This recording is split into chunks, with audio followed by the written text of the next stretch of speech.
Senhor presidente, senhores deputados, eu quero apenas fazer um registro rápido, não vou usar os 10 minutos, é que na semana passada eu fiz aqui um pronunciamento sobre a atuação do ministro da Educação, que foi exonerado ontem.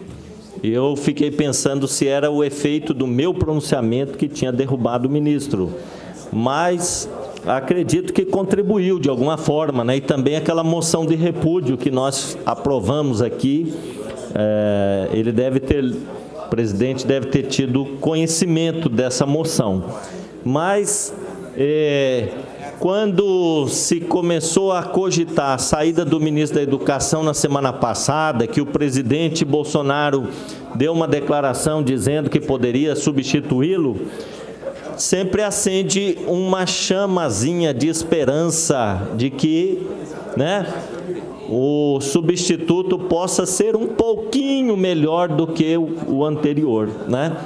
Então, fiquei pensando, quem sabe o Bolsonaro ele receba uma iluminação do além, né? E fale assim, vamos colocar alguém da área da educação, né? Alguém para cuidar da gestão do ministério, pelo menos para organizar as coisas, né? E aí saiu o ministro Vélez, que era discípulo do Olavo de Carvalho, que é um astrólogo que fica lá nos Estados Unidos dando palestra, e ele é astrólogo e ele é filósofo, só que o pessoal fala que ele é um filósofo autodenominado filósofo, né? Porque filósofo não é quem estuda filosofia.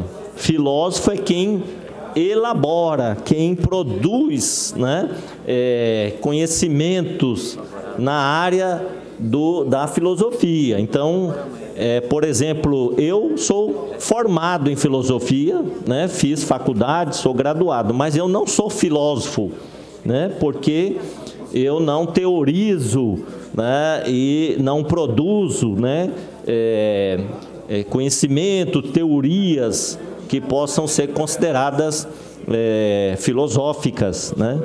E o Olavo de Carvalho, na verdade, ele é um impostor, ele é um cara que está ganhando muito dinheiro, né? Projeção, hoje, com essa onda conservadora, ele se tornou um guru, né? E muita gente vai atrás dele. Então, ele que praticamente indicou o ministro Vélez. E o ministro Vélez tinha o apoio dos militares. E o principal programa do ministro Vélez seria a militarização das escolas. Esse que era o programa dele. Mas como ele foi muito incompetente para gerir a pasta da educação, né, o ministério está um caos hoje, está uma bagunça, o presidente resolveu substituí-lo. Ele se tornou insustentável no cargo. Mas aí, aquela esperançazinha que a gente tinha de que poderia vir um ministro um pouquinho melhor, caiu por terra. O presidente Bolsonaro, ele indicou para o Ministério da Educação Abraham Weintraub, né? Saiu um colombiano, entrou aqui, acho que é não sei se é um alemão, se é pelo nome, né? Talvez um judeu, Abraham Weintraub. Ele também é um discípulo do Olavo de Carvalho, né? Mas diferente do ministro que saiu, que tinha como objetivo militarização das escolas, o ministro que está assumindo, ele já tem uma outra perspectiva. Ele não tem assim o apoio dos militares para militarizar as escolas. Ele tem apoio da equipe do Paulo Guedes, da área econômica. Aliás, nós não temos um ministro da Educação que é educador, que é da área da educação. Ele é economista, né? Ele é ligado ao mercado financeiro e ele tem as bênçãos do ministro da Economia, Paulo Guedes. E o principal objetivo dele na pasta da educação vai ser fazer a guerra cultural, o controle ideológico, para esse combate ao marxismo, ao comunismo, que é uma coisa assim completamente esdrúxula que a gente está ouvindo falar muito nesses últimos tempos desse governo de extrema direita que nós temos no Brasil hoje, né? Como se o Brasil tivesse coalhado de comunistas, se o Brasil tivesse uma rede de marxistas infiltrada nas escolas, nas universidades, né? Então, o objetivo principal desse senhor vai ser essa guerra cultural, combate ao marxismo, controle ideológico e apoiar o ministro Paulo Guedes no seu grande projeto, que é desvinculação orçamentária constitucional. Então, é acabar com os recursos vinculados, né, para a educação e todas as outras áreas. É um projeto que está na cabeça do Paulo Guedes. Se ele vai conseguir isso, eu não sei.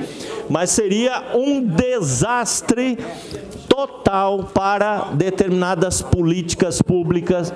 E no setor da educação, né, nós, por exemplo, temos a vinculação de 25%, no caso aqui do Estado, para a educação, né? A União tem a vinculação de 18% dos recursos da União para a educação. Então, ele acabando com isso, fica livre, o gestor vai aplicar quanto ele quiser na educação. Seria um atraso muito grande, né? Como ficaria a questão do Fundeb? Como ficaria a implementação do Plano Nacional de Educação sem os recursos vinculados, garantidos para a educação? Então, esse parece ser o grande projeto do novo ministro da Educação, que é um economista, que é do mercado financeiro. É apoiar a desvinculação orçamentária constitucional dos recursos da educação e por fim ao Plano Nacional de Educação e também fazer o controle ideológico, acabar com os marxistas e os comunistas que estão infiltrados nas escolas e nas universidades. Então, quando a gente sempre fala que aquilo que está ruim não pode ficar pior, isso não é verdade, porque nós tiramos ali um ministro da Educação que estava desestruturando, desorganizando, estabelecendo um caos no Ministério da Educação e não sabia de que caminhão ele tinha caído. Agora vem um ministro que sabe muito bem de que caminhão ele caiu. Ele caiu do caminhão do Paulo Guedes, né, e está no Ministério da Educação para fazer a implantação da política ultraliberal, acabando com os recursos da educação, que já são poucos, né? Então, qual é a perspectiva agora? Em termos de políticas educacionais, nenhuma, né? Como eu falei a semana passada, combate ao analfabetismo funcional, reforma do ensino médio, implantação da base nacional comum, né, curricular, que mais? Desafios que nós temos. O Enem, até hoje não tem um presidente do INEP. Daqui a pouco vai chegar a prova do Enem, não tem presidente do INEP, não tem pessoas responsáveis para a elaboração das provas, né? Não tem responsável pelo sistema de avaliação da educação no Brasil. Então, assim, em termos de políticas educacionais, o novo ministro da Educação não promete nada. Eu falo isso com tristeza. Falo isso com tristeza porque a educação é o carro-chefe, né, das políticas de desenvolvimento, das políticas que nós queremos para o nosso país, para o país ser um país pujante e progressista, né? E, infelizmente, nessa pasta, que é uma pasta que eu tenho assim, o maior carinho por ela, sempre fui educador, sempre trabalhei na área da educação, e eu fico triste de ver que a educação está nesse precipício que foi colocado pelo presidente Bolsonaro. Permita-me uma parte, nobre deputado. Eu vou permitir os 20 segundos que faltam para encerrar o meu tempo.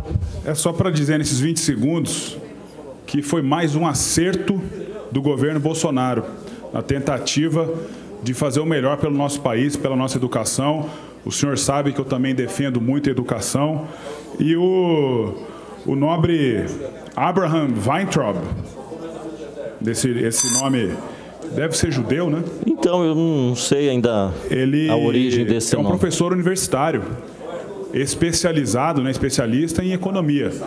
E ocupar uma pasta exige também que a pessoa tenha essa formação em gestão, em administração financeira. Então, acho que foi um acerto muito bom do governo Bolsonaro. Parabéns aí ao nosso governo federal. E, só para completar, senhor presidente, ele está certo, sim, em manter pessoas que vão combater o marxismo e o socialismo na educação do Brasil. Muito obrigado. Muito obrigado, deputado. Eu só discordo, né, de Vossa Excelência que o combate ao marxismo para mim assim uma guerra infrutífera, porque assim ninguém pode impedir ninguém, né, de estudar. Eu, por exemplo, eu fiz o mestrado em Educação na Universidade Federal do Mato Grosso do Sul e a linha do mestrado era na ciência da história. Um método utilizado era da ciência da história. E eu utilizei muito o marxismo na minha formação para entender o funcionamento da sociedade capitalista, o mundo em que nós vivemos, e eu sou muito feliz por ter tido essa oportunidade de ter acesso a esse conhecimento. E o que nós não podemos fazer é proibir os alunos de conhecerem, de estudarem, e aqueles que quiserem ser marxistas, eles devem ser. Nós estamos num país livre, democrático, né? Quem quer ser liberal, pode ser também. Quem quer ser ultraliberal, né, pode ser também. Eu acho que o marxismo, ele é uma ferramenta teórica importantíssima de compreensão da realidade, dos mecanismos de funcionamento da economia, e eu acho que ele pode nos ajudar, inclusive, a formular teorias para uma sociedade mais justa, mais igualitária. Mas, enfim, vamos dar um tempo para ver o que esse novo ministro pode trazer para nós. Muito obrigado.